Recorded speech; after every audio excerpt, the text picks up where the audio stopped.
Le vamos dando la bienvenida a todas las personas que se están uniendo con nosotros en este momento. Cuéntenos a través del chat un poco más de ustedes.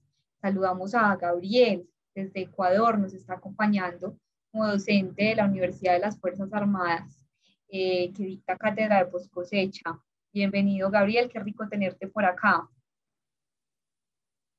John también nos saluda, ingeniero de alimentos y coordinador del programa de alimentación escolar para el departamento del Guaviare.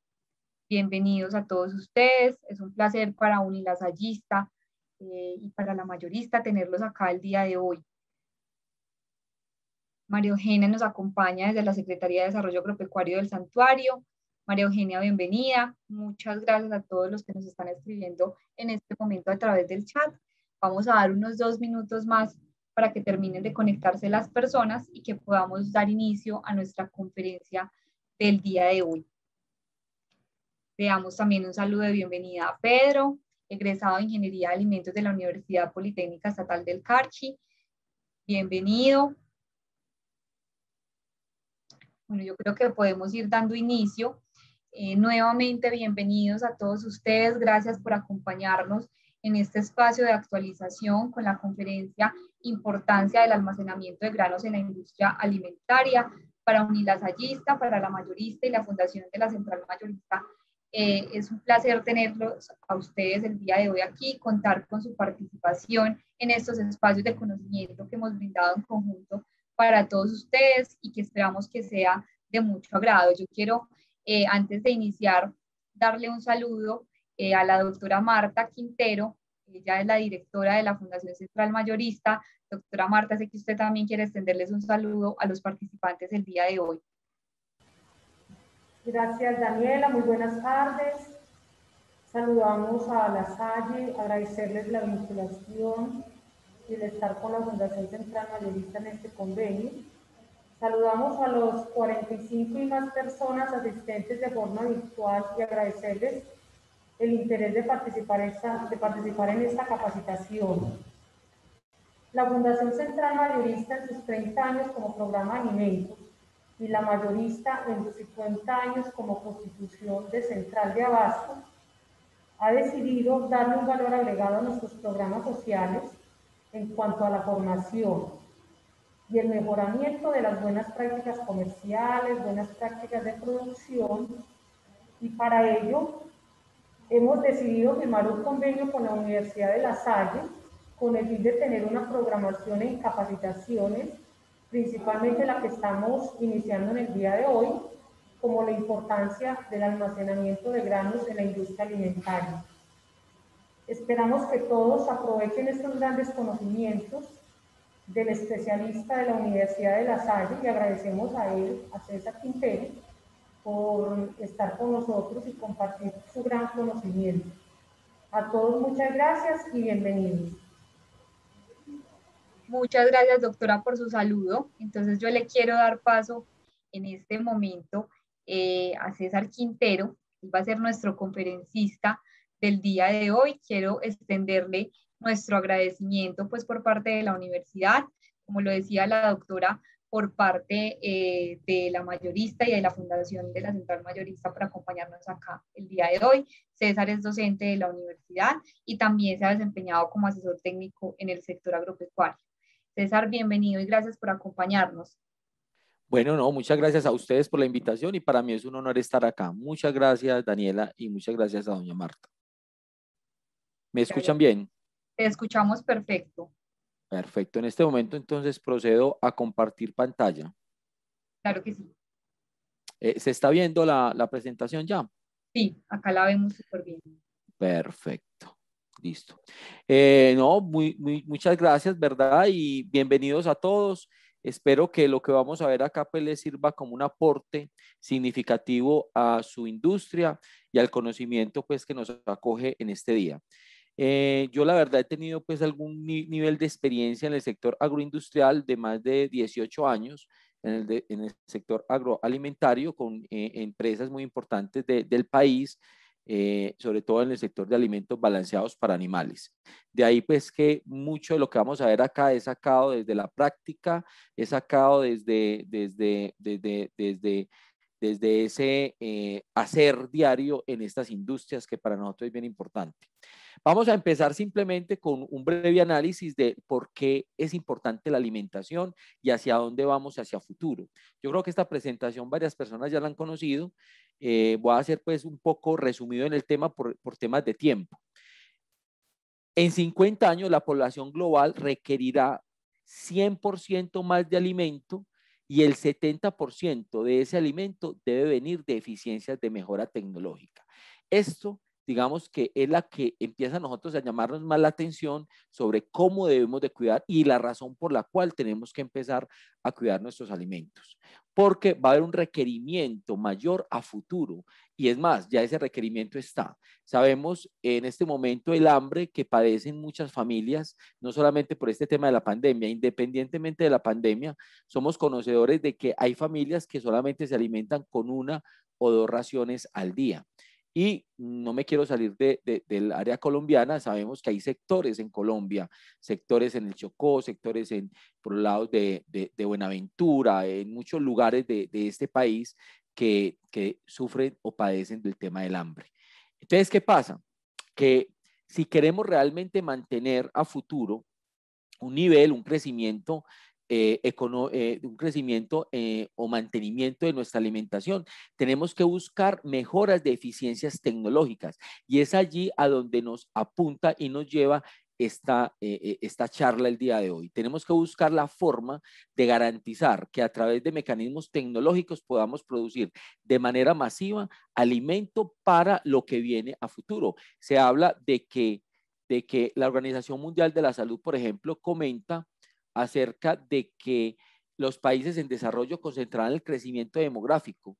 Antes del 2050 seremos 9.3 billones de personas, 2.4 más que en el 2010, y donde habrá una concentración del 80 y casi del 90% en África, Asia y Latinoamérica. Esto está implicando que definitivamente la alimentación se va a convertir en un factor indispensable para evitar ¿qué? Guerras mundiales, para evitar ¿qué? Un problema mayor a lo que estamos viendo hoy el día, hambre, desnutrición. Acuérdense que la desnutrición no solamente está asociada a falta de comida, es como alimentarse mal de todas formas.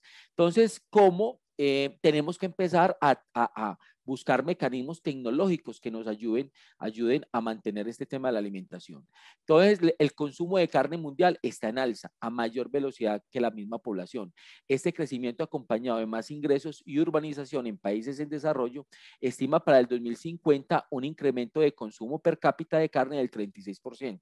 Porque hay un incremento de consumo de carne, no porque haya más dinero, es porque de todas formas, en la medida que nos vamos urbanizando, en la medida que las personas tienen acceso, digamos, a nuevos recursos, tienen la capacidad de alimentarse mejor. Hoy en día muchas personas no adquieren ni siquiera alimentarse lo mínimo suficiente. Entonces, por eso siempre hay una tendencia a mejorar.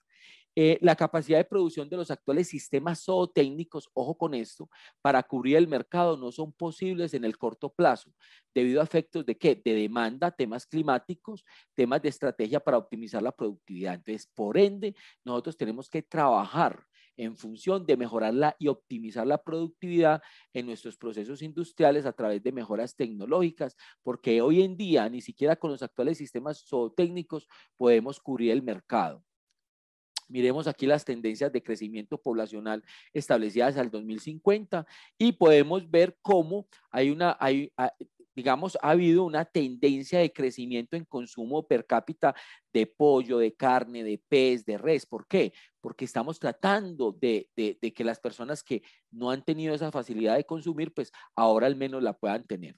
Bueno, entonces aquí ya nos vamos a meter, ya que entendemos la problemática y del por qué nosotros tenemos que buscar los mecanismos que garanticen la conservación de granos, porque es la fuente fundamental a través de los cereales, de las oleaginosas.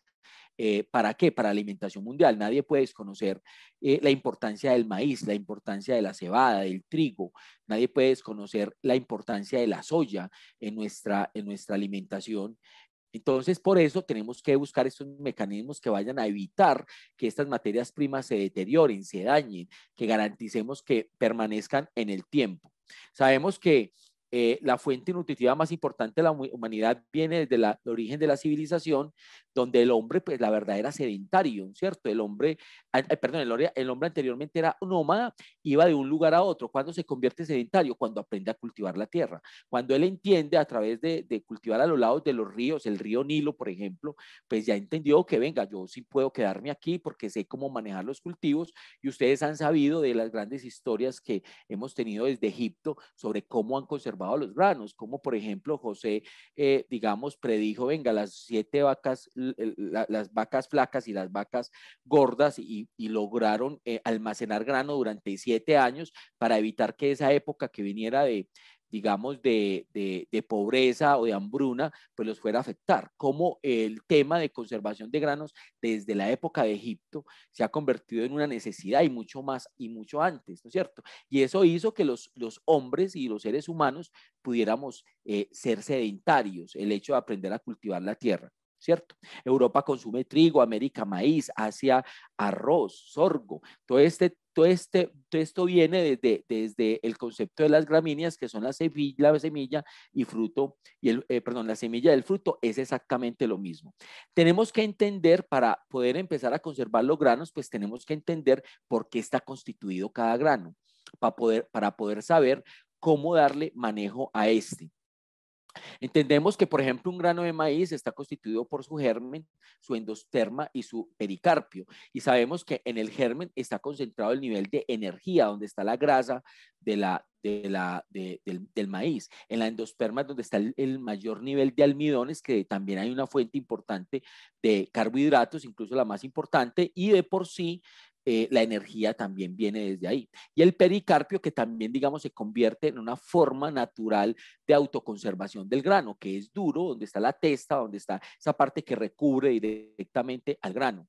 Pero todo esto es importante entenderlo, porque vamos a entender por qué la infestación, por qué los insectos como el tribolium, la rizoperta, el criptolestes, ¿cierto? El citófilus, atacan directamente esas partes importantes del grano, porque ellos ya saben a dónde ir a atacar esto, ¿cierto? Entonces, ya esto pues es importante entender pues la constitución específica del grano. Nosotros vamos a tener proveedores nacionales, proveedores internacionales, que van a traer los granos de diferentes países hasta acá. Sabemos que Colombia es uno de los países, digamos, que más importa granos, tiene una importación de granos muy alta, casi del 70% de los granos que consumimos aquí en Colombia son importados. Sabemos que el arroz se mezcla arroz americano con arroz nacional. Sabemos que traemos mucho maíz americano, maíz MAP, maíz de alto valor energético, maíz HOC de Argentina, o maíz HOC maíz HOC de Estados Unidos, y maíz MAP de Argentina con alto nivel de grasa. Somos grandes importadores de soya. Entonces, tenemos que empezar a entender de dónde vienen nuestras materias primas. Nuestras materias primas vienen, por ejemplo, de Estados Unidos, con una temperatura que sabemos que en Estados Unidos pueden llegar a 10 grados Celsius, viene con todo el buque, viene por todo el río Mississippi, baja a la Florida, llega al Golfo de México, y luego llega hasta por acá, llega al Canal de Panamá, luego baja a Buenaventura, y llega y se encuentra con una temperatura de 36, 35 grados Celsius, con una humedad relativa casi del 90%. Entonces, empecemos a entender desde el momento en que el grano viene desde Estados Unidos, para que entendamos cómo es ese comportamiento. Pasa por las diferentes mareas, los diferentes, digamos, diferentes temperaturas en el mismo océano, y luego llega acá, donde hay una humedad relativa muy alta, donde llueve casi todos los días, y donde ustedes abren las escotillas para sacar el maíz de los diferentes, del mismo buque, y empieza a llover. Entonces, ¿cómo empezar a darle manejo a eso? ¿Cómo garantizar que no siempre el maíz se me moje, que cuando cerraron las escotillas parte de ese maíz no se mojó? Descargar el maíz, volverlo a llevar a un silo en el mismo puerto, almacenar dentro del silo ese maíz, luego ese maíz llevarlo a unas tractomulas, esas tractomulas pasar por toda la carretera colombiana. Y yo no sé si ustedes eran conscientes de eso, es más costoso llevar maíz o llevar cualquier grano desde Buenaventura a Bogotá que desde China al puerto de Buenaventura. O sea, eso ya está totalmente contemplado. O sea, cosas de esas, por el tema de fletes, por el tema del trópico en el que estamos pasando, por muchas cosas que nos pasan en el camino. Entonces, cuando llega la materia prima, pues tenemos que estar entendiendo nuestros proveedores, también cuánto tiempo estuvo almacenado ese grano donde el proveedor, a nosotros, cuando llegamos a una planta y vamos a utilizar un maíz o lo que sea, hasta qué punto podemos saber cuál fue la trazabilidad de ese maíz, desde que salió de Estados Unidos, desde Mississippi, desde New Orleans, ¿cierto? ¿Cuál fue ese trayecto? ¿Cómo llegó al puerto y a dónde lo llevaron? Y luego de dónde lo llevaron, a mí me lo trajeron y cuánto tiempo estuvo allá almacenado. Esa trazabilidad se pierde. Por consiguiente, cada grano tiene una historia y a veces hemos tenido dificultades porque hay unos granos que tienen problemas, otros granos son perfectos, pero siempre pensamos que todos los granos pues no les pasó nada y mentiras, todos han venido trayendo una historia diferente y ahí es donde empiezan la cantidad de problemas en el tema de las materias primas, ¿cierto? Entonces tenemos que entender la logística portuaria, tenemos que entender qué pasa en los buques, qué pasa en los puertos nos mezclan los granos, resulta que uno compra una cosecha y resulta que entonces llega aquí no puede llegar una cosecha sola para un solo cliente, eso tiene que ser mezclado, se vuelve muy complejo, a veces se mezcla el grano de maíz con la soya simplemente porque en la escotilla ponen unas tablas que separan un grano de otro grano para poder traer gran cantidad de materia prima. Entonces, los que hemos ido a puertos entendemos que allá se manejan también una cantidad de problemáticas que son complejos y que también nos toca entenderlo para poder saber cómo manejar estos granos. Estas cosas pueden pasar en un buque, ¿no es cierto? Ellos también pues, pueden sufrir diferentes tipos de problemas. Vemos cómo le tenemos que hacer seguimiento a la materia prima que vienen por barcazas desde el río Mississippi y desde ahí empiezan a ver qué. Hay que entender que un grano es como un organismo que todavía está vivo y sigue metabolizándose y el hecho de estar pasando por diferentes temperaturas y diferentes movimientos pues hace que tenga un movimiento, digamos un metabolismo que lo pueda afectar, ¿no es cierto? Luego el grano, después de que llega a cada planta, llega a este proceso. Esto es una plataforma de descargue y esta plataforma de descargue permite que los granos bajo condiciones normales pues se descarguen casi que en 4 o 5 minutos, o sea, de una manera muy rápida. Cuando no contamos con este tipo de mecanismos, pues nos toca hacerlo a través de trinchos, a través de raspar el grano con alrededor de 9, 10 coteros o 10 personas operarios que empiezan a sacar el grano de todas las partes del camión.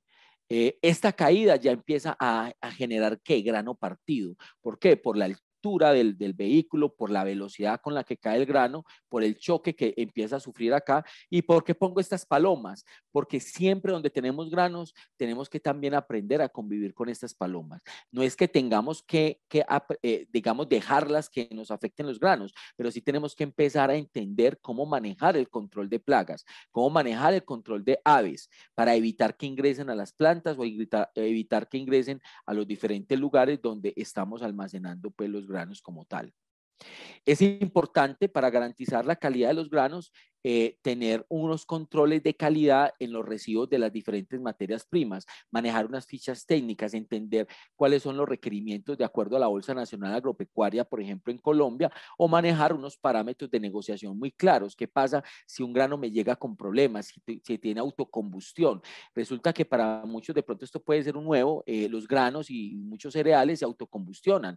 ¿Por qué? Por temas de metabolismo que tienen a través de los hongos y puede haber calentamientos, incluso puede haber autoincineración de los mismos granos. ¿Por qué? Por mal manejo, por temas de humedad, porque le cayó una humedad oculta y esa humedad no se ha detectado. Se genera esa humedad, se empieza a incrementar la temperatura por temas de fermentación, por presencia de hongos e inmediatamente empieza a combustionarse. Entonces, ¿cómo yo garantizo desde un buen muestreo? Y ahí vengo a una palabra muy compleja. La verdad, la charla es muy corta porque aquí podríamos hablar de muchas cosas, no más hablar de muestreo. Es un tema que abarca 4 o 5 horas como mínimo por la importancia que es. Resulta que el muestreo en muchas áreas de calidad se lo delegan al operario.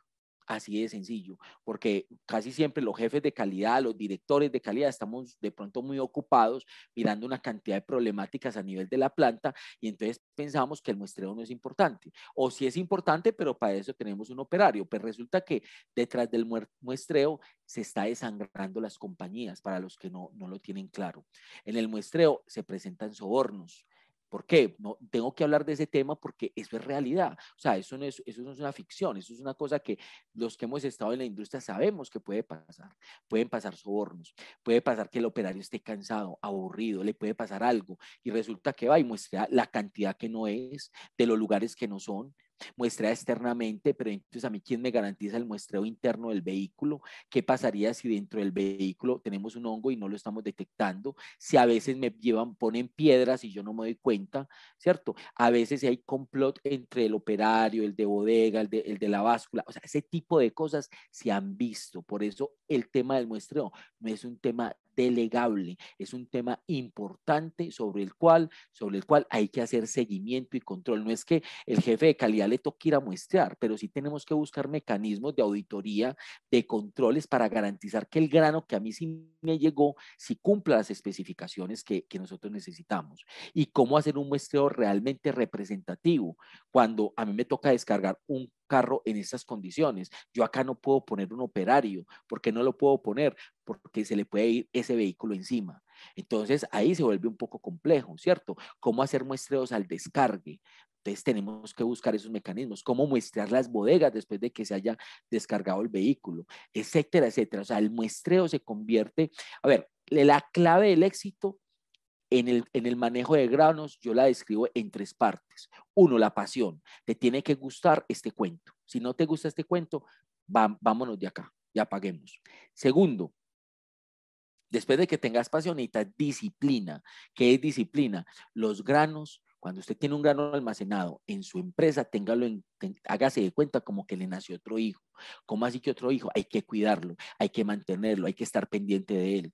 Así son los granos. Los granos es otro hijo que uno tiene ahí. Tiene que estar pendiente, haciéndole seguimiento, mirando las temperaturas, tomando muestras, mirando la humedad, mirando el nivel de infestación, mirando los granos dañados, tipo grano dañado por hongo, grano dañado por calor, grano partido, etcétera, etcétera, etcétera. Pero no puede ser que me llegó un grano y a los 3 meses voy y miro a ver qué pasó. No, señores, cada grano yo lo tengo que verificar semanalmente, mínimo, ojalá todos los días, ojalá mínimo 2 veces o 3 veces a la semana. ¿Cuál es la calidad de ese grano? ¿Cómo se está consumiendo? ¿Cómo es la humedad? ¿Qué humedad relativa tenemos en el ambiente? Si lo estamos aireando o no lo estamos aireando. Entonces, tenemos que empezar a garantizar eso. Ese es el segundo, disciplina. Y el tercero, que es el más importante, es el control y seguimiento.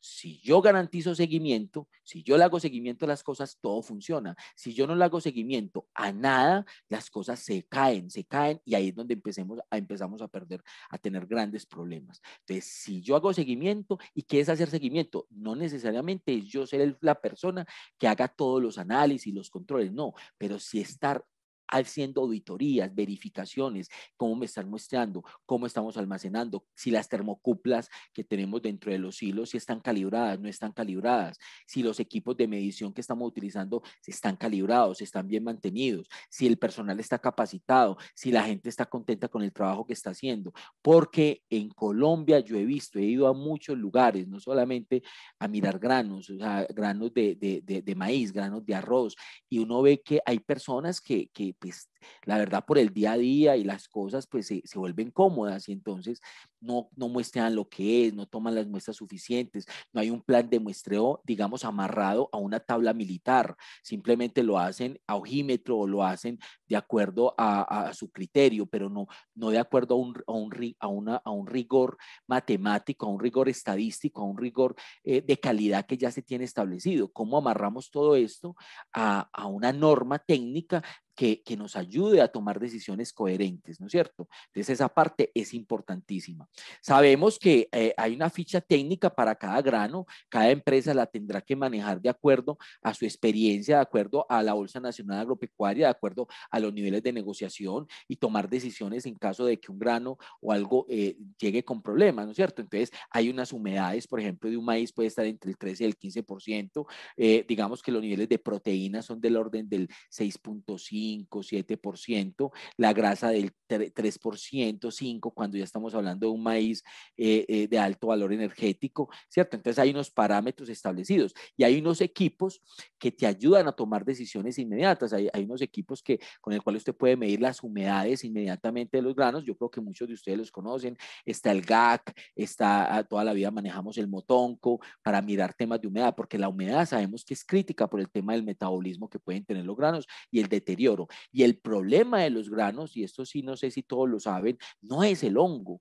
cuando se empieza a tener problemas, digamos, microbiológicos. El hongo es algo que usted puede manejar en teoría, entre comillas, aunque realmente cuando uno tiene hongo ya prácticamente tíralo para atrás. Pero el problema no es el hongo, el problema son las micotoxinas generadas por el hongo. Es cuando el hongo se estresa por temas de temperatura, por muchas razones, donde se le cambia sus condiciones, y esas micotoxinas como la zearalenona, el T2, el DON, la aflatoxina, ocratoxina y todo este tipo de cosas empiezan a afectar. Entonces, el tema es el hongo es muy delicado porque, claro, obviamente lo que nos está dando indicios, Pira, es que aquí hay micotoxinas. Pero entonces ahí tenemos que entender cómo mirar también este análisis, el análisis de micotoxinas, no solamente el tema de hongos, si es un Aspergillus flavus, un Rhizopus o un Aspergillus niger, no, venga, revisemos si se generaron algún tipo de micotoxinas, que eso es lo que realmente va a atacar al animal o lo que realmente va a atacar al ser humano. Entonces también cómo empezar a hacer análisis fundamentales dependiendo del tipo de grano, cuál es el tipo de micotoxina que le puede generar y cómo esa micotoxina va a afectar también a la salud de las personas. Tenemos que conocer los granos, tenemos que saber cuál es el grano colombiano como este, o saber que este es el grano americano, que es un grano que parece un diente, ¿no es cierto? Empezar a entender que estos granos que son germinados no nos sirven para el sector agroindustrial, saber que estos granos ya empiezan a tener problemas de fermentación, hasta qué punto estamos retroalimentando a nuestro personal o proalimentándolo acerca del conocimiento de esto, entender que existen granos que son podridos, granos dañados, granos deteriorados, cómo separar, cómo cuantificarlos.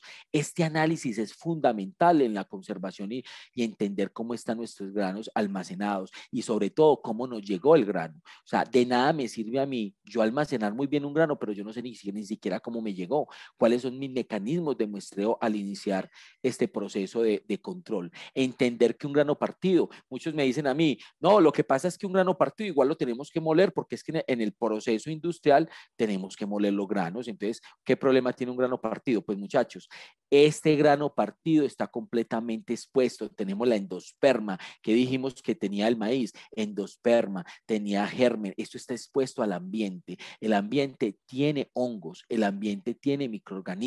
Esos microorganismos, cuando ven esto, es el mejor sustrato para ellos. Súmele a esto, con la misma humedad que está asociada a un tema de actividad de agua, una actividad de agua alta o una humedad relativa alta, esto es un cultivo microbiológico.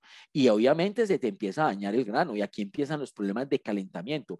Un grano partido te los tenés que consumir de carácter inmediato. Usted no puede dejar esto almacenado una semana. Ya en una semana se te empieza a generar hongos, a generar fermentaciones, a generar micotoxinas, ¿cierto? Y ya a usted le toca tomar otro tipo de decisiones, descartar el grano, separar el grano.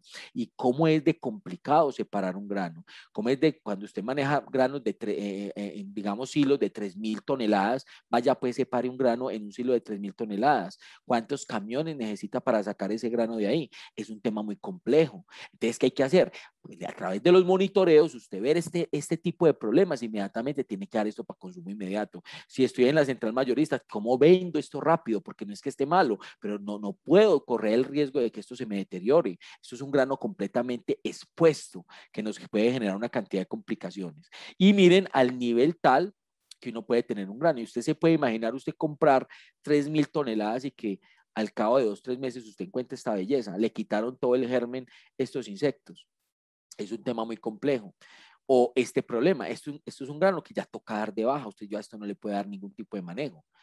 Inconvenientes, entonces, cuando traemos maíz de Estados Unidos, es un maíz que viene con 10 grados Celsius, llega a Buenaventura y entonces, ¿qué pasa? Choque térmico inmediatamente y empieza a haber condensaciones, porque sé, claro, yo estoy bien frío y me encuentro con un ambiente bien cálido, con una humedad relativa tan alta, entonces es es el choque perfecto para que a través del tema físico-químico y de termodinámico empiece a haber condensaciones de esa humedad relativa con el grano. Por eso un grano que viene tan frío, usted lo tiene que sacar rapidito del puerto, usted lo tiene que llevar urgente para la planta o para donde va a ser almacenado. ¿Por qué? Porque estamos corriendo ese riesgo de que se empiecen a generar hongos.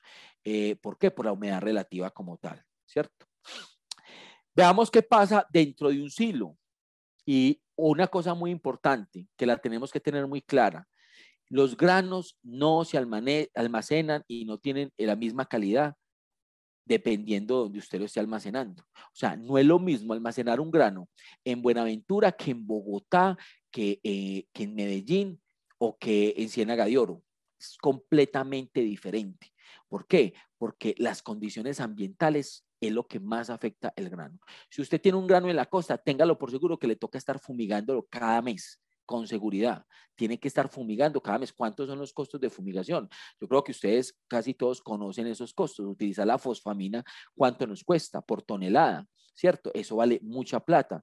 Y encima de todo, cuando toca repetir la fumigación porque no se murió el insecto y adicionalmente generó resistencia porque no lo dejamos el tiempo que estas entidades que hacen estos venenos, digamos, que recomiendan, que es lo ideal, usted tener un grano almacenado y fumigado durante 8 días, ¿cierto? Eso es lo ideal. Pero qué complejo mantener un grano 8 días. ¿Cuánto me cuesta eso a mí? Porque yo tengo que estar rotando ese grano, lo estoy vendiendo, lo estoy comercializando, lo estoy produciendo. Entonces ahí es donde empiezan una cantidad de problemas. Entonces, ¿qué pasa en un silo? En un silo pasa lo siguiente. Resulta que si yo tengo almacenado, por ejemplo, en la costa, tengo almacenado este grano en este silo, ¿qué está pasando? Primero, se generan dos cosas. Ahí sabemos que hay un metabolismo, ¿cierto? Entonces resulta que el grano llega ya, muy sencillo, lo descargan a las 6 de la mañana, está ahí toda la tarde. Estos silos son metálicos, como usted puede ver acá, estos silos son metálicos, el calor le da esto, y como el calor le da a este maíz, empieza a haber evaporación del agua. ¿Por qué? Porque el maíz viene con 15% de humedad aproximadamente. Acuérdense que eso fue previamente secado, porque el maíz normalmente en cosecha puede estar de 28, 30% de humedad y luego usted lo tiene que bajar aproximadamente a 15% de humedad y queda una parte de humedad ahí, digamos que no es ligada y puede empezar a evaporar algo. Esa agua empieza a evaporarse durante el día y choca con la superficie de los hilos. Y en estos hilos, en la noche, ¿qué pasa? Pasa el fenómeno contrario. Estos hilos o esta parte metálica se enfría. Entonces, este vapor que se genera acá choca con estos hilos, se enfrían y genera condensaciones. Y esas condensaciones, que es agua, por eso tengo como estas goticas acá, empiezan a caer sobre la masa del silo. Y aquí es donde empiezan los problemas de fermentación, los problemas de hongo. Entonces, si yo no tengo un sistema de desfogue adecuado que garantice que la velocidad con la que se me está evaporando este agua también se me salga hacia el ambiente, ¿cierto? Entonces estoy corriendo el riesgo de que me genere esto. Yo he tenido muchos inconvenientes en ciertos tipos de materias primas donde tuve que tomar la decisión de no almacenar más de 3 días en un silo, porque sabía que al octavo día, al cuarto día, al quinto día, al sexto día, se me generaba este problemita. Y hay materias primas que son más ricas o se fermentan mucho más rápido porque están muy expuestas, ¿cierto? Por ejemplo, por decir algo, una torta de girasol. Una torta de girasol es demasiado expuesta y por ende es muy fácil. Si usted tiene un grano partido, con mayor razón. Entonces hay que tener mucho cuidado con estos equilibrios físico-químicos que se generan directamente en los diferentes silos de almacenamiento. Y hay otro fenómeno muy tremendo que se llama la columna central. Es algo que es bien importante y es cómo los granos van generando en la parte central una especie de polvo, ¿cierto? Como material polvuriento que queda como en la mitad. ¿Por qué queda en la mitad? Porque obviamente las fuerzas que hay de todos estos granos hacen que esto acá se apresione demasiado, y la forma como caen también, digamos, la forma de alimentación, pues hace que todo caiga, digamos, directamente a la parte central, y se forma, digamos, este montículo, y se forma esta columna central. Y aquí es donde se empieza a generar calentamientos. ¿Cómo en alguna de las plantas que a mí me tocaba controlar y manejar logramos evitar estos calentamientos? Nosotros lo que hicimos fue que cuando teníamos, por ejemplo, el silo casi completamente lleno, sacábamos aproximadamente una tractomula, o sea, más o menos 35 toneladas, porque lo primero que se consume es esta parte central, ¿cierto? Entonces uno trata de que esto no llegue hasta tan arriba, porque si usted tiene almacenado mucho tiempo este grano con esta columna central, que es donde genera polvo, ahí se genera calentamiento, y ese calentamiento es gravísimo porque empieza a haber deterioro de los diferentes granos. Entonces, ¿qué pasa? Y ahí empieza pues también el hongo. Entonces, ¿qué pasa? Hay que tratar de desmontar un poco esta columna central. ¿Cómo la desmontamos? Pues trate de sacar al menos 35 toneladas, si estamos hablando de un silo de 3.000, de 1.000 toneladas, y al desocupar, pues al menos esto es lo primero que cae, porque acuerden que eso se consume como en forma de cono. Entonces, digamos que estas columnas se pueden dar algún grado de manejo. Hay que tener mucho cuidado con esto. También, en los hilos yo tengo que saber cómo fumigar, tengo que saber cómo airear. Hay diferentes tipos de ventiladores que nos van a ayudar a enfriar los hilos cuando estos de pronto están bajo condiciones ambientales muy expuestas a temperaturas muy altas, y uno puede aplicar aire, pero ojo, tenés que aplicar aire seco, no aire húmedo. Entonces tenés que mirar cuál es la humedad relativa del ambiente, tenés que mirar si tu sistema de enfriamiento te permite pasar por un filtro donde pueda eliminar el aire del ambiente, la humedad del ambiente, para enviar solamente aire frío, y eso hay que tenerlo muy en cuenta. La forma de fumigación, ¿cómo si este silo está infestado, cómo garantizo yo que las pastillas de fosfamina o de Tiagas, pues dependiendo como tengamos la marca, realmente sí estén esparcidas dentro de esta masa?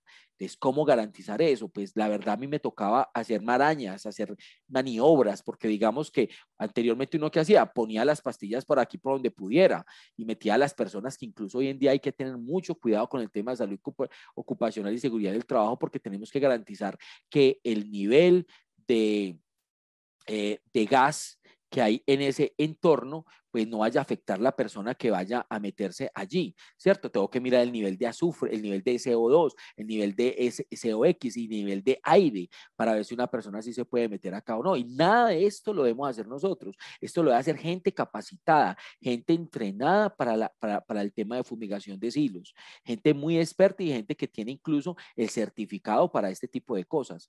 Entonces, ¿cómo hacerlo? Es muy complejo. A mí, ¿qué me tocaba hacer? Trasegar. ¿Qué es trasegar? Pasar de un silo a otro silo. Y al pasar de un silo a otro silo podía meter las pastillas y garantizar una mejor distribución de las mismas. Otro mecanismo que a veces utilizamos, recirculábamos dentro del silo maíz y metíamos las pastillas a través de un proceso de recirculación, y teníamos una forma, un mecanismo de recircular, digamos, dentro de esta masa esas pastillas. Pero todo esto tiene que ser hecho con gente muy experta, porque ustedes saben que la fosfamina, que es el producto con el que se fumigan estos hilos, pues inmediatamente empieza a reaccionar con el aire, y usted no tiene mucho tiempo para tener la fosfamina expuesta al ambiente, porque es muy peligrosa, ¿no es cierto? Eso genera el fósforo de aluminio, eso es un hidruro de fósforo que inmediatamente pues te puede afectar a ti, a la sangre inmediatamente. Incluso las personas que hacen este tipo de fumigaciones pues tienen que hacer análisis de colinesterasa, porque eso obviamente lo afecta, eso puede matar pues una persona. Hay que tener mucho cuidado con ese tema de fumigación. El control de temperaturas, muchachos, fundamental, fundamental. Temperaturas se revisan todos los días, y si es posible los 3 turnos al día. Revisar turno en la mañana, en la tarde y en la noche, cómo están las temperaturas. Y inmediatamente, ¿a qué le presto yo atención? Al cambio brusco de temperatura. No me interesa, y ojo con esto, no me interesa si la temperatura es alta, media o baja. Eso es lo de menos. Si todas las temperaturas son iguales, no hay tanto problema. Hombre, que yo tengo esto en Cartagena, en el puerto de Cartagena, y en Cartagena tengo temperaturas de 37 grados, 37, 37, no pasa nada. nada, pero no me venga a decir que este silo tiene aquí temperaturas de 25, o estamos en Bogotá, aquí temperatura de 25, aquí temperatura de 25, aquí temperatura de 25, y este señor tiene temperatura de 30. Ese delta de temperatura me está indicando algo, algo me está diciendo. Ahí, cuando hay un cambio tan brusco de temperatura, es porque hay fermentación, hay calentamiento, hay metabolismo. Significa que este silo yo no lo puedo dejar ahí quieto, lo tengo que trasegar, tengo que revisar a ver qué es lo que pasa. Venga, pero yo cómo hago para revisar un silo si es que internamente un silo es completamente hermético. Muchachos, como sea, tengo que tomar muestras desde la parte de arriba, hay forma de muestrear, si me toca sacar materia, mover el silo a través del descargar parte de la materia prima y tomar muestras, lo debo hacer. Si me toca hacer compuertas a los lados de los hilos, como me tocó hacer en varias plantas, las debo hacer, pero yo un silo no lo puedo dejar simplemente como tener ahí una materia prima encerrada y nunca mirarla. Es muy delicado, es muy delicado. Tengo que hacer monitoreo. Si ustedes me preguntan, ¿cuál es la clave de esta charla? Que se les vaya solamente esto: control y seguimiento, control y seguimiento. Tengan en cuenta que esto es algo más, algo así como un hijo que usted también tiene que cuidar, si no, perdimos el año. Listo, sigamos. El contacto del grano frío y el metal generan condensaciones. Entonces tengamos muy en cuenta ese tema de las condensaciones que hemos hablado, tengamos en cuenta de esta columna central que es bien peligrosa. Cuando el grano cae, el depósito desde una espita se produce un montículo, véalo acá, de forma de cono. La partícula más densa ruedan hacia abajo y el resto quedan entre los granos. Sí, esto es lo que yo les hablo a ustedes, que es la columna central, que es bien peligrosa. Entonces, en la columna central empieza el deterioro por el polvo y por la resistencia del flujo del aire. Claro, como aquí no puede entrar mucho aire, aquí entonces se genera un calentamiento. Y tenga en cuenta que las fuerzas que generan los que manejamos el tema de física, sabemos que una fuerza viene en ese sentido, otra fuerza viene en ese sentido, entonces la columna central se convierte en ese lugar donde se llegan todas las fuerzas que se unen desde el silo, y esta columna central hay que prestarle mucha atención porque aquí empiezan los calentamientos. Tan es así que es importante tener una termocupla en esta parte central, y tengamos mucho cuidado con las termocuplas. ¿Por qué? Porque a veces las termocuplas se llegan, a ver, cuando hay humedad del grano y del polvo, esa humedad se pega directamente digamos, al sensor de la termocupla, ¿cierto? Se pega ese polvo húmedo y empieza a calentarse y a fermentarse. Y mentiras que es el polvo lo que se está ahí calentando, pero no es diciente de lo que pasa en el maíz. Entonces, cuando se desocupa un silo, es muy importante garantizar que la limpieza de las termocuplas, fumigación. Yo tengo que aprovechar cuando se desocupa un silo, como cuando uno quiere mucho el carro de uno, que listo, fuimos de paseo, lo traigo, inmediatamente lo lavo, lo cuido, lo perfumo, lo embetuno. Sí, uno le quiere pagar todo, lo desmancho. A eso mismo que tenemos que hacer con los hilos.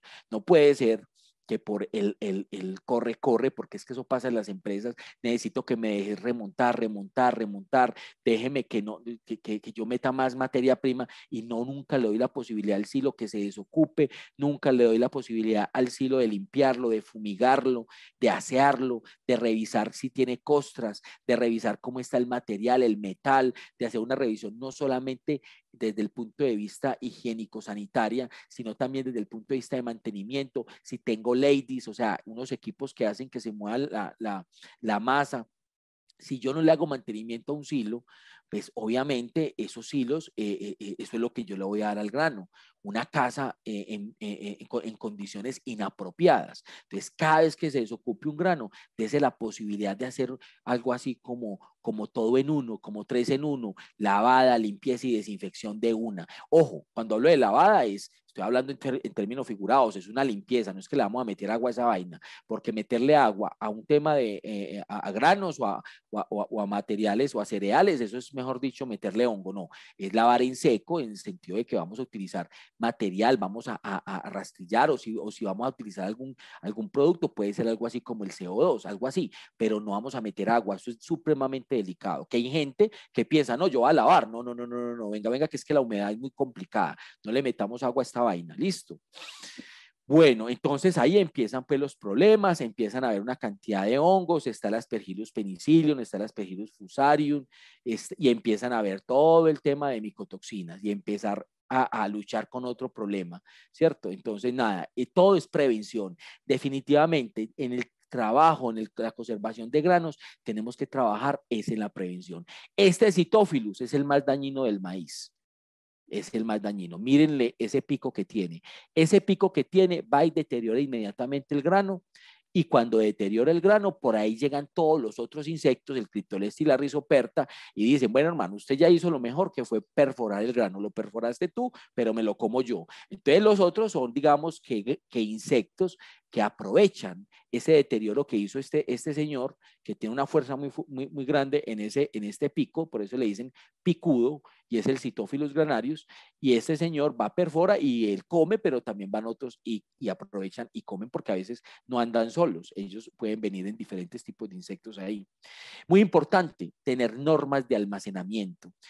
Siempre todo esto tiene que estar asociado a controles, normas. ¿Qué son normas de almacenamiento? Es la forma de cómo yo voy a almacenar. Cada cuánto debo rotar un silo. Hombre, me llegó un silo, yo no voy a esperar a más de un mes para limpiarlo, para fumigarlo, para desinfectarlo. A los silos hay que hacer las tres, hay que limpiarlo, fumigarlo y desinfectarlo. Son cosas completamente diferentes. Y lo más importante es el orden. Yo primero limpio.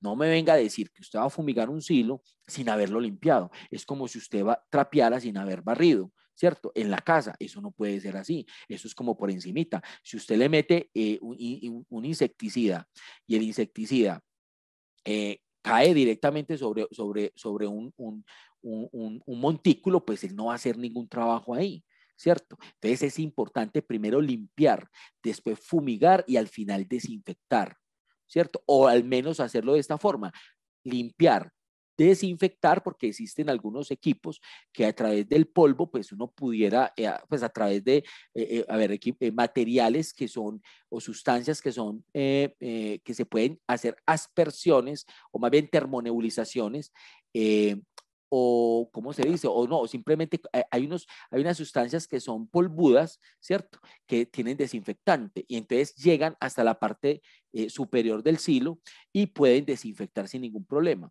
Y ya después, si quiere, puede fumigar, pero es importante primero hacer la limpieza de los diferentes silos. ¿Qué variables tenemos que tener en cuenta en el almacenamiento de granos? La ubicación. Entonces, aquí tengo una lista como para que revisemos de unas asesorías que yo he hecho en algunas industrias. Hombre, yo tengo que saber dónde está ubicado mis granos. No es lo mismo, como le digo, por ejemplo, si ustedes me preguntan a mí, en Bogotá, yo en Bogotá casi nunca fumigaba silos. ¿Por qué? Porque allá es muy difícil que haya una proliferación de insectos. Que las hay, sí, pero digamos que si usted tiene una muy buena rotación de la materia prima en temperaturas bajas, es muy fácil almacenar los diferentes granos. Pero si estoy aquí en Medellín, o si estoy en Ciénaga de Oro, o si estoy en Barranquilla, téngalo por seguro que tengo que tener unos controles mucho más exhaustivos en estas zonas para el almacenamiento de los granos. Tengo que entender cuál es la capacidad de los silos, porque no es lo mismo tener silos de consumo, silos de 100 toneladas, a silos de 5.000 o de 10.000 toneladas, ¿cierto? Un silo de 100 toneladas usted lo puede manejar muy fácil. Mándelo, véndalo, que se lo consuman rápido. Es que 100 toneladas no es nada.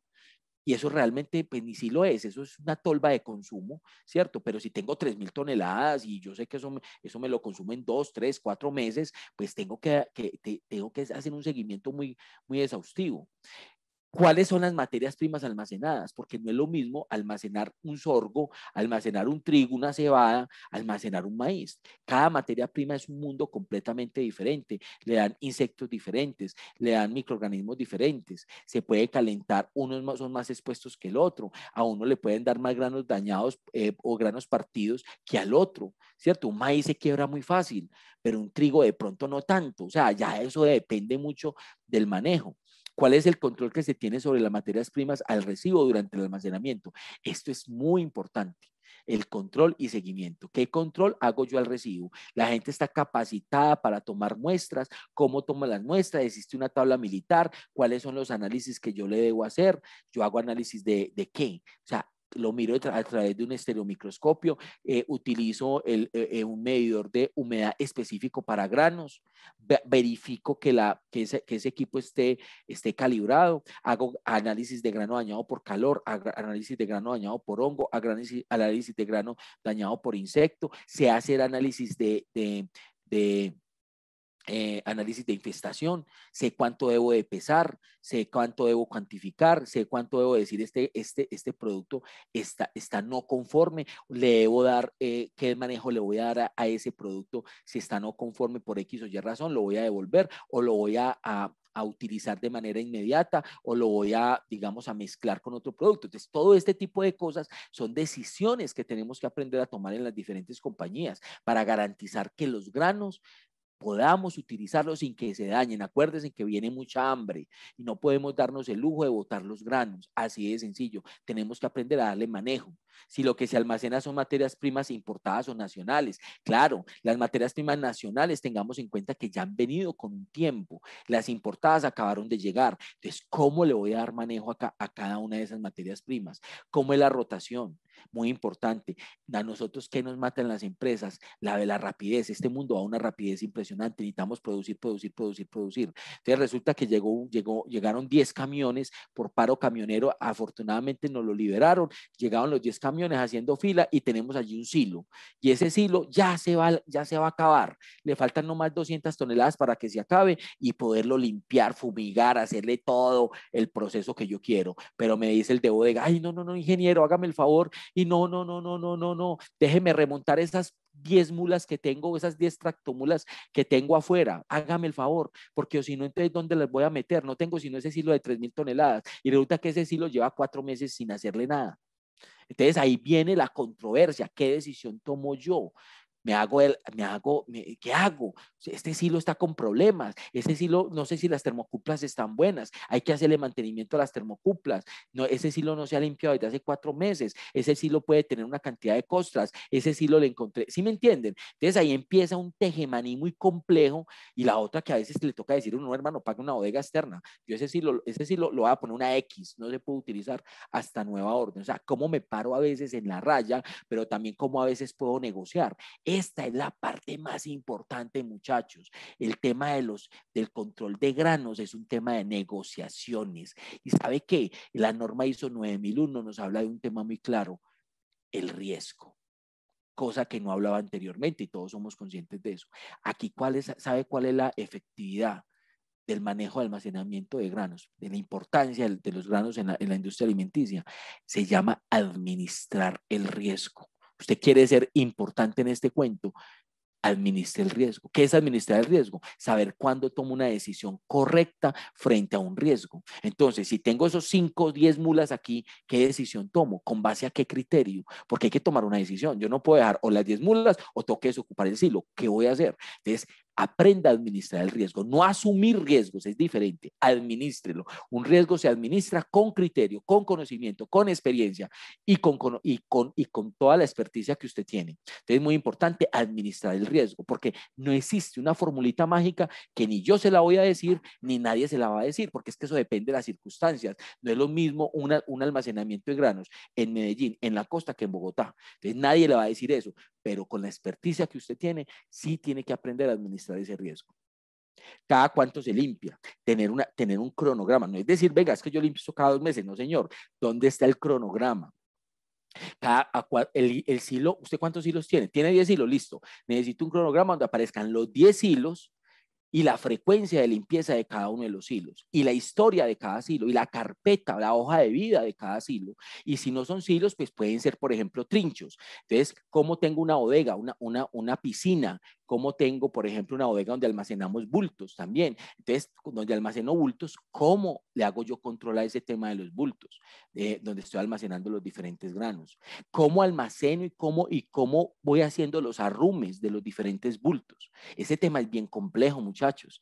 ¿Cuántos muertos? Y no les quiero comentar, hace un año me llegó a mí un video, que obviamente pues, ni modo de publicarlo, pero un video donde en una de las plantas, en una planta del sector agroindustrial, se le cayó un arrume a 2 trabajadores y los mató inmediatamente. Ahí tengo el video. O sea, cómo es delicado el tema de almacenamiento de los granos dentro de las diferentes bodegas. Yo me acuerdo que cuando yo llegué a una de mis empresas, la primera vez, yo siendo muy digamos, sin mucho conocimiento, yo veía que le ponían palos a esos arrumes. Y yo decía, pero ¿para qué le ponen palos a eso? Mire, eso se ve muy feo. Gracias a Dios le ponían palos a eso. Eso es lo que hace que amarren los diferentes arrumes. El palo hace que precisamente el arrume pueda tener un amarre y un agarre perfecto. Y evitamos este tipo de accidentes como le estaba comentando. ¿Cada cuánto se fumiga un silo? No, lo que pasa es que yo solamente fumigo los hilos si hay insectos. No, señores, es que acuérdense que las materias primas vienen con huevitos, ¿cierto? Y esos huevitos no los mata la fosfamina. Esos huevitos vuelven otra vez y se reproducen. Entonces yo tengo que tener una constancia, una frecuencia en el tema de fumigación de los diferentes hilos. De por sí, usted fumiga hoy un hilo y ¿por qué al mes lo tiene que volver a fumigar? Si supuestamente no pasó nada, porque los huevos vuelven y revientan, sale otra vez la larva o sale otra vez la pupa, la larva y sigue otra vez el ciclo del crecimiento del insecto y vuelve hay que fumigarlo dentro de un mes o 2 meses aproximadamente. Entonces hay que mantener una frecuencia de fumigación de manera preventiva, ¿cierto? ¿Cuáles son los proveedores que hacen la limpieza, que hacen la fumigación? Tener los certificados de ello. Si tienen o no, por ejemplo, mecanismos de ventilaciones, si tienen mecanismos de ladies que ayudan a remover la materia prima, si tienen desfogues, si tienen control de temperaturas, no solamente a los hilos, también hay que hacer control de temperatura a las materias primas en las diferentes bodegas, hacer muestreos en las bodegas de almacenamiento si yo no tengo, por ejemplo, pues si me toca tomar muestras, no importa si sea de manera externa, para poder hacerle seguimiento y control y monitoreo a estas materias primas. Ojo, cuando hablamos de graneles, los graneles también son líquidos, también como nosotros almacenamos líquidos, aceite de palma, cebos, melaza, glicerina, aceite de soya, aceite de girasol. Cómo hacemos purgas en estas diferentes materias primas para garantizar que, por ejemplo, no le esté cayendo agua y el agua como es menos densa, por ejemplo, que el aceite va hacia el fondo y yo puedo hacer purgas, digamos, mira aquí, por ejemplo, un muestreador de granos, yo puedo hacer purgas en la parte de abajo qué pena que me toca irme rapidito porque ya esto se está acabando. Espere que por aquí va a mostrarles a ustedes. Bueno, no veo acá, pero cuando tenemos un tanque, muy importante que ustedes sean conscientes que el agua va hacia el fondo, porque el agua es más densa que el aceite. Entonces tengo que hacer este tipo de purgas en los tanques, aquí lo estamos haciendo en un carro tanque, para ver si sale agua. ¿Por qué? Porque esa agua me está indicando o que el serpentín está roto y le está llegando el vapor de agua y está deteriorando ese aceite, o que el tanque de almacenamiento tiene alguna fuga de agua, cuando llueve le cae alguna gotera y entonces está afectando esto. Realmente son muchas cosas las que nosotros tenemos que mirar. Miren esto, miren esta foto acá. Aquí tenemos un camión que está descargando y aquí tenemos otro camión y aquí hay un descargue. Miren estas dos personas. Ustedes se imaginan donde este camión, que he visto casos donde los camiones se caen, ¿cierto? Caen. Estas dos personas mueren inmediatamente. Entonces tenemos que saber, no solamente entender cómo son los muestreos, entender también cómo evitar problemas de accidentes de trabajo en este tipo de cosas, cómo son los descargues de materia prima, por ejemplo, en los diferentes bultos, cómo hacer los controles y los análisis de las diferentes materias primas. La verdad, aquí hay mucho por hacer, ya son las 4. Daniela, tú me dirás si sigo, paramos acá, hacemos preguntas, pues la verdad, o en otro momento podemos hacer otra sección, porque pues el tema, el tiempo pues es un poco corto. Ya tú me dirás, Daniela, cómo seguimos. Profe, yo creo que podemos, si quiere, podemos trabajar otros 10 minuticos para que los aspirantes pues, y los estudiantes que están acá puedan conocer un poco más, que ellos también nos cuenten a través del chat cómo les ha parecido hasta el momento. Pues tenemos ya algunas preguntas que yo creo que varias de ellas han sido resueltas a lo largo de la conferencia. Entonces, yo creo, profe, que podemos tratar unos 10 minuticos más el tema para que ya vayamos al final dando cierre con las preguntas. Perfecto, tú me vas dando la ceñita, listo. Claro que sí. Entonces, importante, si tienen desfogues, controles de temperatura, muy importante, hacerle seguimiento a las termocuplas, puntos de muestreo. ¿Qué es que nos va a tocar entonces romper los hilos? Sí, muchachos, es que muchachos, es que estamos trabajando con hágase de cuenta como con un ser vivo. Yo necesito hacerle, ¿qué tal que a uno no le pudieran medir la temperatura? ¿Qué tal que a uno no le pudieran hacer seguimiento de la presión? ¿Cierto? Es importante entender si me tocó digamos, hacer una cantidad de puntos de muestra y romper los hilos, pues se tendrán que romper los hilos. ¿Por qué? Porque yo tengo que hacer seguimiento a mi materia prima. Listo. ¿Con qué se fumiga? ¿Con qué se desinfecta? ¿Con qué se limpia? Existe una cantidad de productos que son doble propósito. Hay fungicidas, a la vez bactericidas y también son viricidas, ¿cierto? Entonces también podemos utilizar ese tipo de productos que se pueden espolvorear dentro de un recinto determinado. ¿Qué área está encargada del control de silos? Porque es que a veces se la dejan al área de logística, al área de materias primas, pero también puede estar el área de calidad. Entonces es importante quién está encargado, qué capacitación tiene para el control. Yo aquí hablo de silos porque fue una capacitación que yo hice específica de silos, pero estamos hablando de bodegas.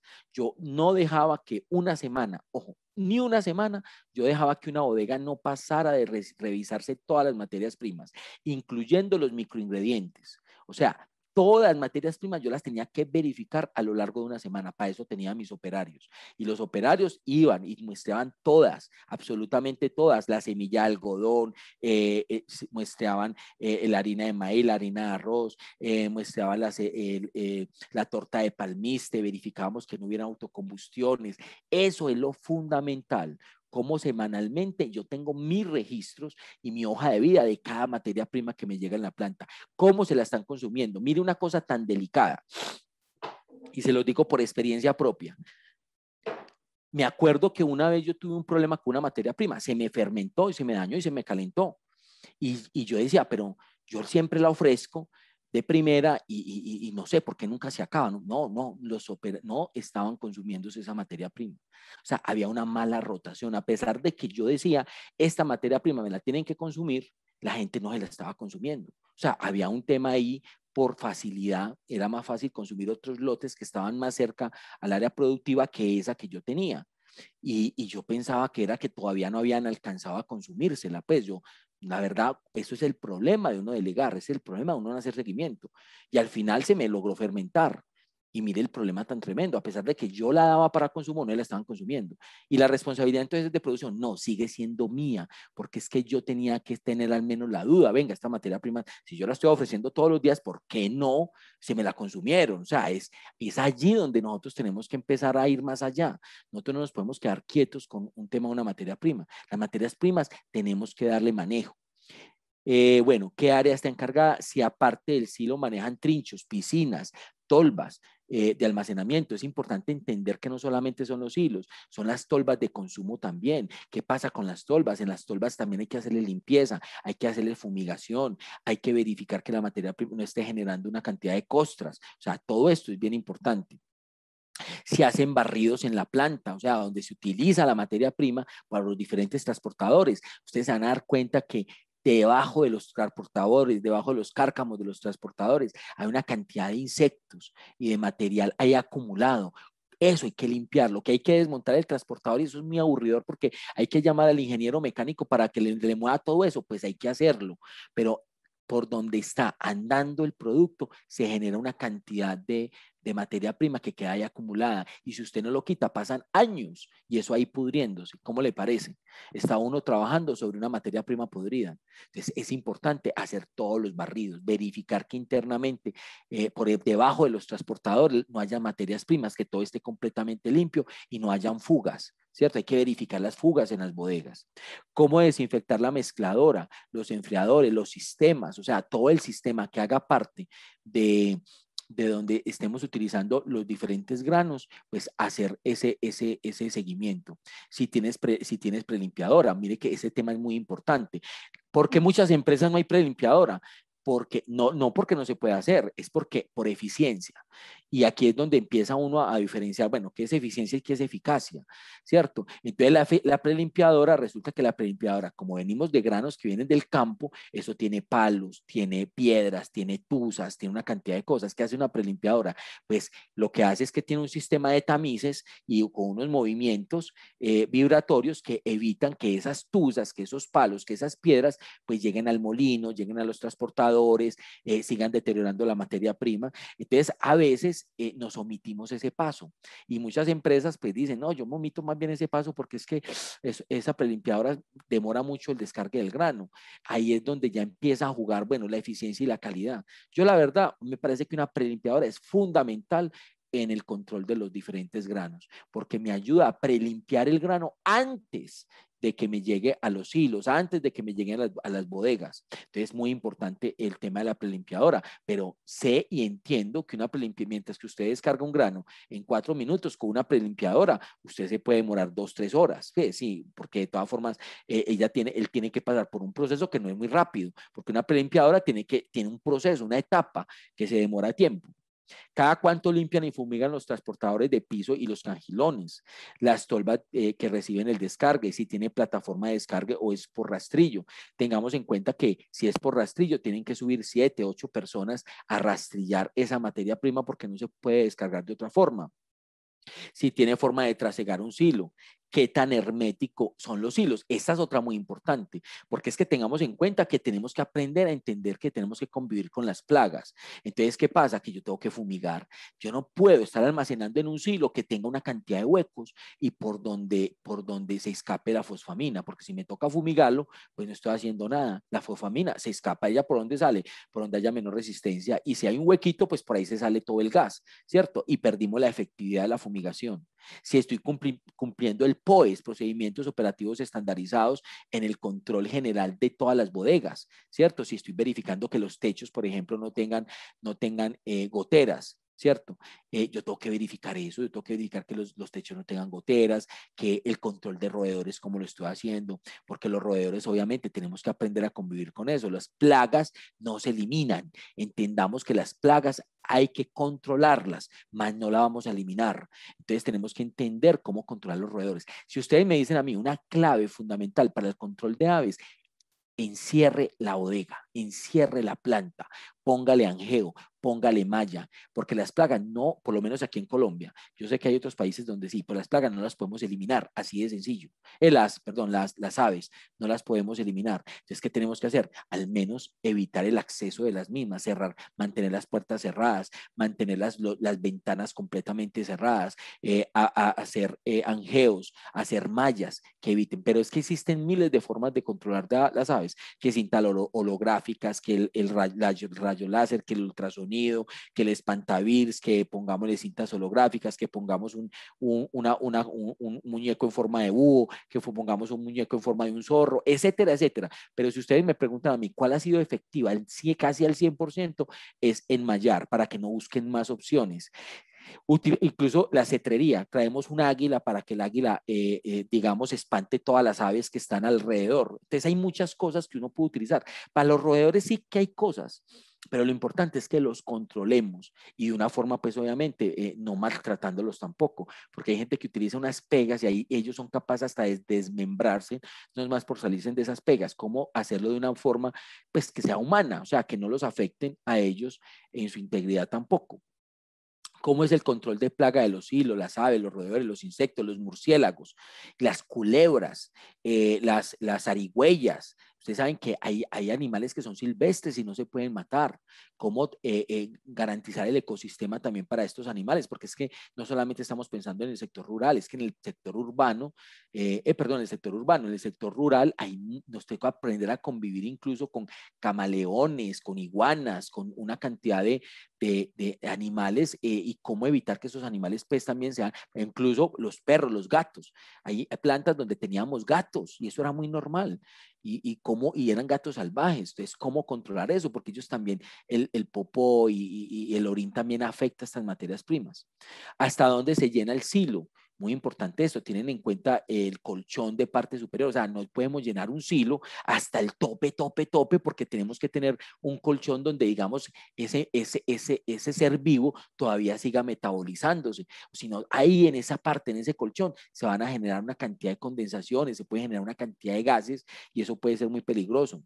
Cómo muestrar los hilos, cómo fumigar, qué problemas han tenido. Entonces, miren, estos son vehículos. Les recomiendo Fundamentalmente, estos camiones de estaca, muy importantes. ¿Por qué estos camiones de estaca? Porque usted los puede desamarrar y puede muestrear por diferentes partes. Dígame, en un furgón, ¿usted cómo va a muestrear? Eso es imposible. Adicionalmente, aquí se calienta la materia prima y llega súper cálida. No, esto le permite al menos respirar. Esto sí no se lo recomiendo. Este tipo de volcos no se lo recomiendo porque el agua queda represada si hay lluvia y se puede filtrar a través de la materia prima y se puede deteriorar. Mire, un muestreo automático. Esto es muy importante, es muy interesante, pero yo sé que esto es costoso para muchas personas. Es tener aquí un operario haciendo este tipo de muestreos. En el muestreo de estaca no tenés mucho problema. Aquí podemos mostrar a través de sonda, pero ojo, pilas que ya las personas hoy en día tienen que estar amarradas con arnés, con eslinga, garantizar que estas personas no se vayan a caer. Muchas personas se han caído en estos procesos de muestreo. ¿Cómo aplicar tablas militares para los muestreos? Esa parte es fundamental. ¿Por qué? Porque yo tengo que garantizar que toda mi materia prima llegó bien, ¿cierto? Cómo tener mecanismos de muestreo también en los diferentes arrumes, pero cómo evitar que este arrume mate a este señor. También ahí tenemos un nivel de responsabilidad muy importante y que más que estas personas que han trabajado toda la vida en esto, saben de esa parte, cómo hacer los muestreos y los análisis y hacer los análisis en los tamices adecuados para definir yo qué tipo de grano, cómo lo estamos, pues qué tipo de grano están dañados y cómo cuantificar ese nivel de daño para poder tomar decisiones sobre cómo voy a manejar ese grano y por qué me llegó así, poder empezar yo también a cuestionarme, ¿cierto? Poder utilizar la estereomicroscopía como una forma también importante de mirar los deterioros de los granos, si hay hongos, qué tipo de mezclas o de granos tenemos ahí en ese lugar, ¿cierto? Tener en cuenta también estos señores que transportan esta mercancía, también cómo están expuestos al tema de salud y seguridad en el trabajo, que a veces incluso he conocido coteros que pueden transportar hasta 100 kilos de un lugar a otro. Eso es supremamente delicadísimo. Estas personas no pueden estar bajo estas condiciones. Los muestreos en bodega, cómo hago muestreos para análisis microbiológicos, cómo muestreo también Big Bag. Mire, yo tuve una planta donde en un Big Bag me llegó tierra por dentro, era una harina de carne y había tierra por dentro, o sea, cómo, y les voy a decir esto y me disculpan lo que voy a decir, pero es que en Colombia pasan muchas cosas muy interesantes. Imagínense que precisamente meten piedras y tierra en la materia prima para que pese, ¿cierto? Y como a nosotros nos llegó una vez tierra con harinas de carne y era por tierra por dentro.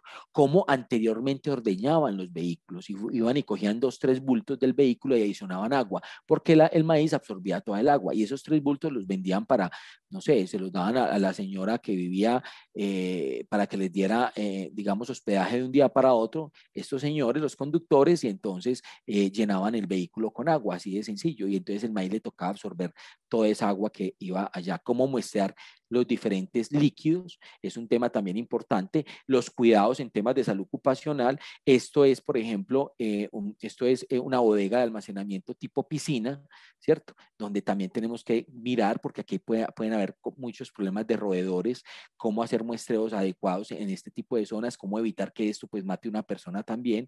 Pero estas bodegas son las que están, por ejemplo, en el puerto de Buenaventura, puerto de Santa Marta, Cartagena, Barranquilla, y cómo hacer estos muestreos, cómo subir hasta ciertos niveles sin que me afecte a mí, poder hacer muestreos representativos en esta zona. Resulta que, por ejemplo, aquí gana el control. Vean, muchachos, solamente les digo esto, aquí tranquilamente, esto puede ser torta de soya, y en esta torta de soya pueden haber 3 empresas, o sea, puede haber 3 empresas acá. ¿Quién gana? La empresa que más controle. Si yo mando un señor que vive allá en Cartagena, y yo le digo, señor, hágame un favor, contróleme el mejor sector y ese y mándeme el vehículo. Ah, claro, gana esa empresa, porque el operario acá, el de bodega, le dice, no, esto es de ustedes, escoja la parte que usted quiera. Entonces, si yo tengo controles, pues obviamente, si tengo un operario acá, el operario dice, no, esto acá está caliente, este sector está caliente, mándeme esto para la planta. Entonces, mire cómo el control se importa en este tipo de análisis. ¿Cómo controlar mis bodegas? Por ejemplo, si esto fuera un cereal, esto sería un arrume peligrosísimo, porque estos arrumes tan grandes no los podemos tener. ¿Por qué? Porque en el centro se acumula toda esa energía, toda esa fuerza, y aquí se generan calentamientos. Entonces, ¿cómo le doy manejo a unos granos así almacenados? Que también pueden venir en bultos. Mire, por ejemplo, estas carpas que ustedes ven acá, es para evitar cuando hayan lluvias o goteras o lo que sea, pues se moje la materia prima que está acá. Entonces a veces se utilizan este tipo de encarpados, o a veces es que se va a fumigar y también pues se encarpa toda esta materia prima por tipo de carpa. Estos son los diferentes hilos, estos son tanques también que tenemos que cuidar, verificar temperaturas, hacer desfogues por la parte de abajo, chequear que esto por acá no tenga goteras, o sea, todo esto es control de graneles. Mire lo que pasa en las carreteras colombianas, ¿sí? No solamente las colombianas, pues en todo el mundo. Si se cae una tractomula, no le dicen nada a la planta, simplemente llegan, alzan la tractomula y luego vuelven a meter toda esa materia prima ahí y mire este cárcamo acá tiene humedad, esta materia prima se humedeció, simplemente la meten allá y si no hay un buen control de calidad, pues muy sencillo, llegó así la materia prima mojada, deteriorada, quién sabe con qué más cosas y nadie se dio cuenta que esta tractomula se había volcado y que esta materia prima cayó en el suelo y se deterioró. Entonces miren la importancia, incluso hoy en día tenemos que hacerle seguimiento. Yo me acuerdo que en la última empresa donde yo estaba, nosotros le hacíamos seguimiento, monitoreo satelital a los vehículos que venían desde los diferentes puertos. Y si un vehículo se demoraba un día más, nosotros teníamos que hacer un chequeo exhaustivo con ese vehículo, porque nadie nos garantizaba qué pudo haber pasado con ese vehículo, porque un vehículo, si estaba programado para llegar hoy, no llegó hoy, sino que llegó el lunes que viene, no tiene sentido. Entonces, miren muchachos, la importancia de esto. Y yo les digo esto porque en una de las plantas que yo controlaba encontramos esto. ¿Esto es malo? No, es peligrosísimo porque son dos Mapana triple X. Pero ¿qué tengo que hacer yo? Convivir con esto. Entonces, ¿cómo hago el control? No las puedo matar, pero sí evitar pues que esto nos vaya a afectar a nosotros. En un control, mira aquí está el silo y mira aquí tenemos dos Mapanas triple X. Ellas siempre andan en pareja, el macho y la hembra. Pero entonces yo como estoy también, es que no es solamente las plagas, es también cómo controlo este tipo de cosas en mis bodegas, ¿no es cierto? Mire, por ejemplo, este arrume es peligrosísimo. Yo no permitiría en mi bodega un arrume de estos, jamás. Yo lo hago inmediatamente desmontar, yo no voy a permitir. Mire este señor acá, esto se le puede caer encima a este señor, así de sencillo. Una cosa tan alta, sí, con unos metros cuadrados, digamos, con un ancho tan corto, esto se puede desmoronar y matar a esta persona. O sea, este tipo de cosas son delicadas, son cosas que nosotros tenemos que aprender y de la experiencia. O sea, yo no le estoy hablando yo he visto cómo se han caído este tipo de arrumes en las plantas y por eso tengo mucho cuidado en elaborar estos arrumes. Encima de todo, esto no tiene madera. Ahí se ve que no, pues no le veo un palo por ningún lado, porque normalmente los palos quedan sobresalidos un poquito y aquí no le veo, o sea, esto no tiene amarre, posiblemente esto se pueda caer en cualquier momento. ¿Por qué caen, muchachos? Porque esto cede, porque son granos, esos granos están perfectamente establecidos. Entonces ellos con el tiempo van cediendo, van cediendo. Ustedes no les han dicho cuando compra un apartamento nuevo, el apartamento como que cede después de 4, 5, 6 meses. Pues lo mismo pasa con esto. Esto con el tiempo empieza a ceder, empieza a haber movimientos de las cargas por la presión, por la fuerza. Y entonces cuando esto cede, pum, de un momento a otro usted este arrume ladeado, parece una torre de Pisa. Y de un momento a otro, pum, se cae. Entonces, hay que tener mucho cuidado con esto, muchachos. Esto es muy importante, es muy delicado. Los muestreos del aceite de palma hay que muestrear en la parte superficial, en la parte del medio y en la parte de abajo. Eso es importantísimo porque en la parte de abajo puede traer una cantidad de impurezas. Entonces, ¿cómo hago yo esos muestreos en cada una de estas zonas, de estas partes? La báscula, hay gente que manipula el peso de las básculas para que pesen más, pesen menos. Y aquí es un tema de control en la empresa, de hacer auditorías, porque aquí se puede desangrar una empresa si no hacemos un buen control metrológico en todo el tema de básculas. Bueno, Diana, yo creo, Daniela, qué pena. Vamos a dejar, yo creo que hasta acá, yo pienso que ya aquí hay suficiente ilustración y yo entraría como a escuchar algunas preguntas que se tengan. Listo, César, perfecto. Pues te cuento que muy buenos comentarios, muchísimas gracias. Yo creo que en realidad esta capacitación fue supremamente completa y creo que ha solucionado pues varias inquietudes por parte de nuestros asistentes. Antes de iniciar con las preguntas, que les recuerdo que a través del chat las pueden realizar, les acabo de dejar un link para que ustedes por favor llenen allí sus datos de asistencia y que podamos extender la certificación. También les confirmo que a través de nuestro canal de YouTube, Lasallista, podrán encontrar esta grabación en las próximas semanas.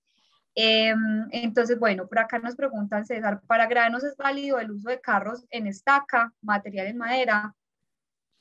A ver, Realmente sí, o sea, es que es la realidad. En casi todos los granos en Colombia se manejan a través de carros en estaca. Lo que pasa es que esas estacas desde los puertos lo que hacen es que les ponen una lona internamente para evitar que se filtre el grano por la estaca como tal. Pero sí, es completamente válido y mucho más si vienen en bultos con mayor razón. Y como les digo, los camiones en estacas son el mejor mecanismo, aunque para muchos se podrá ver un carro como antiguo y lo que sea, pero es el mejor mecanismo porque hay aireación, hay mecanismos de ventilación. Es un carro que se puede maniobrar muy fácil y digamos que seguirá siendo por ahora, mientras no exista un camión mucho más, digamos, acondicionado con aire y todo lo demás, pues seguirá siendo el top de todos los camiones para el manejo de cereales y de granos. Perfecto. Nos preguntan también, ¿cómo sería posible establecer esquemas de trazabilidad en almacenamiento de granos o definitivamente solo es posible mantenerla hasta el ingreso y con un adecuado control? No, no, no, no, no, no. Muy buena tu pregunta, excelente tu pregunta. Mira, la trazabilidad la tenemos que tener dentro de nuestra empresa. O sea, si bien yo no puedo de pronto determinar fácilmente la trazabilidad por fuera de la empresa, porque todos no van a controlar con la misma rigurosidad que yo sí debo de tener muy buen control de mi trazabilidad en la empresa. ¿Cómo lo puedo hacer? Yo me llega un camión, para mí un lote es el camión. Inmediatamente que me llega un camión, yo tengo que saber a dónde va ese camión, a qué silo va ese camión, si lo voy a almacenar en alguna bodega, a qué número de bodega lo voy a almacenar y si lo va a ser en bultos, le pongo un número de lote y con ese número de lote hago toda mi trazabilidad. Es más, todas las empresas tienen que tener esa trazabilidad porque tengo que saber a qué lote yo con qué lote consumí mi materia prima para hacer el producto terminado, algún producto terminado, porque yo tengo que hacer un análisis de costos. Entonces, si yo no tengo esa trazabilidad, si yo no sé que mi número de lote, con ese número de lote yo produje algún producto terminado, pues yo no sé cómo costear ese producto terminado, porque como estos son commodities, hoy el maíz puede costar 750, 400, 900 pesos o 1000 pesos el kilo, ¿cierto? Entonces, ¿qué pasa? Que yo tengo que saber con qué lote llegó, con qué precio llegó, porque para poder costear el producto final que me llegó. Entonces es muy importante que seamos conscientes de que si hay que hacerles la trazabilidad, tengo que saber en qué silo fue almacenado o en qué bodega fue almacenado o en qué piscina fue almacenado y tengo que verificar que se hagan los consumos, o sea, que efectivamente ese maíz que tocó utilizar en alguna de las bodegas, en qué momento se me consumió totalmente. Claro está, donde se pierde un poco la trazabilidad y en ese sentido entiendo muy bien la pregunta, que es muy complejo. Cuando yo hago remontes, si yo tengo un silo de 3000 toneladas, pues si para mí un lote es el camión, pues llegaron 20 camiones, pues ahí me pierdo un poco, pero igual sé que son de la misma materia prima. Entonces, a la final, pues sé que es el mismo silo y lo importante es hágale control a ese silo, fundamental, pero sí se puede hacer la trazabilidad. Hay que ser muy juiciosos. Muchas gracias, César. Nos preguntan también, ¿hay alguna norma que indique cómo se debe estivar y a qué altura? Realmente, a través de salud ocupacional y seguridad en el trabajo, si hay unas normas de que hablan de que máximo 5 metros de altura. Ahora, sobre cómo se debe estivar, la verdad, como norma no existe, no hay, porque eso va a depender mucho de cada materia prima. Como les decía, no es lo mismo almacenar un maíz que un trigo, una cebada, un sorgo. Si yo necesito estivar, la única norma que yo te diría que hay que tener muy en cuenta es yo verificar que haya estabilidad. Y es más, normalmente estas materias primas que son tan, digamos, tan complejas, a veces ni se estivan, sino que se hacen arrumes en negro. O sea, como les mostré en uno de las presentaciones, son arrumes grandes donde se ponen muchos bultos en conjunto y se amarran con una cantidad de palos para evitar que se caigan. Pero en estiva, ese tipo de materias primas lo veo un poco complejo, a no ser de que sean muy poquitas las cantidades. Entonces, cuando estamos hablando de grandes cantidades, de volúmenes grandes, o sea, estamos hablando de almacenar, no sé, 500, 600 toneladas, pues hablar de estivas, a no ser de que tengas un espacio muy bueno y muy grande, que es bien complejo, y no hagas arrume y no hagas bultos de 50 kilos, sino de 30 kilos más o menos, pues los podrías estivar. Pero si me vas a hacer bultos de 40 kilos para arriba, incluso hasta de 50, como normalmente se hace, lo veo complicado en una estiva porque siento que la estiva queda muy desequilibrada. Entonces, en ese sentido sí pensaría yo en empresas que utilicen poca cantidad de, digamos, por bulto, digamos 30, 20 kilos, sí es muy fácil estivar, pero de ahí para arriba lo veo un poco complicado y sobre todo si manejamos gran cantidad de volumen. Bueno, César, entonces por acá tenemos, yo creo que ya las últimas tres preguntas. Uno es cómo se puede hacer trazabilidad al gorgojo en arroz empacado. Trazabilidad al gorgojo en arroz Arroz empacado. Pues empacado. no, tú tienes un arroz empacado, hacerle trazabilidad es que, o sea, yo simplemente lo que haría es mirar el tipo de gorgojo, ¿cierto? Y ya uno mira si es adulto, uno ya más o menos hace una relación con el tiempo de incubación y el tiempo de crecimiento de esos insectos y se puede simplemente dar cuenta de que ese insecto viene desde aproximadamente hace un mes ahí metido, ¿cierto? Y simplemente la trazabilidad es revisar por qué no se fumigó, por qué no hay unos controles de fumigación del insecto. Uno realmente no es que le haga trazabilidad al insecto, uno lo que hace es trazabilidad pues al arroz en el sentido del tema de inocuidad. Hay que mirar desde dónde vino ese arroz y los controles desde donde se empacó. ¿Yo qué haría? Yo revisaría dónde se empacó ese arroz y hacer seguimiento y control a toda la planta, o sea, el almacenamiento y todo el sistema interno de la planta. Perfecto, César. ¿Cuánto puede durar un maíz o un frijol soya en una piscina? Bueno, en una piscina, como les digo, eso va a depender del lugar. Si lo tengo en Bogotá, un frijol o un maíz, yo no lo tendría más de 3 meses almacenado. Trataría al máximo de tenerlo. Normalmente uno lo que maneja es entre 1, 2 y 3 meses. Un mes en la costa, 2 meses por aquí en Medellín y 3 meses por allá en lugares tan fríos, porque uno sabe que allá se pueden preservar un poquitico más. Pero ya después de 3 meses, muchachos, mejor dicho, sepamos que eso hay que hacerle control diario, porque cualquier cosa puede pasar. Es bien complejo. Listo. Y ya las últimas dos, ahora sí. ¿Cómo determina el porcentaje del pericarpio en el estereoscopio de un grano de avena? Del pericarpio, el porcentaje, pues ve, yo primero tengo que conocer bien la estructura del grano de la avena como tal, ¿cierto? Ese es mirar la avena como tal, como está constituida, el porcentaje del pericarpio inicial de la avena como ese porcentaje de acuerdo al tamaño y a la forma del pericarpio que está ahí.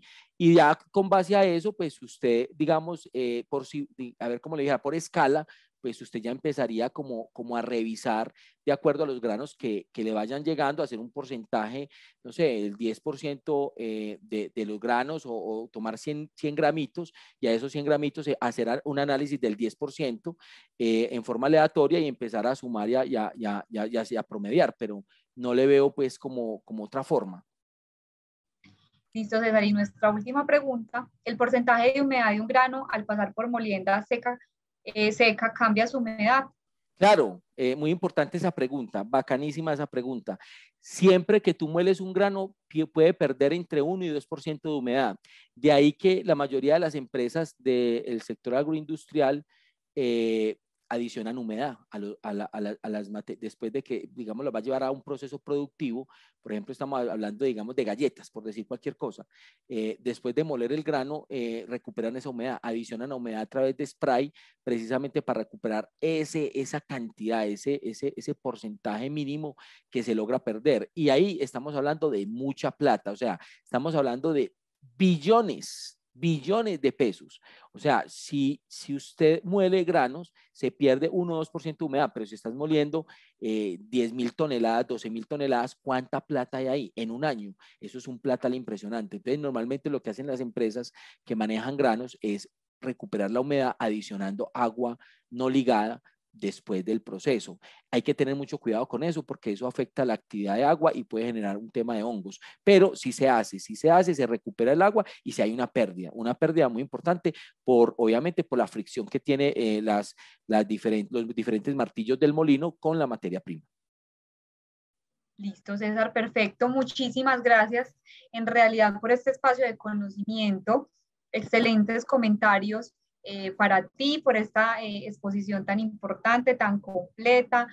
Bueno, por tu forma de hacerlo. Muchísimas gracias. Gracias a las personas también que se conectaron, que nos acompañaron esta horita y media en el espacio de capacitación. Les recuerdo que la grabación estará compartiéndose a través de nuestro canal de YouTube de Unilasallista en las próximas semanas para que estén muy atentos y la puedan revivir nuevamente. César, muchas gracias y gracias a todos ustedes. Muchas gracias a ustedes por la atención y por haberme permitido estar en este espacio. Un abrazo y que Dios los bendiga. Así es. Feliz tarde para todos. Que estén muy bien.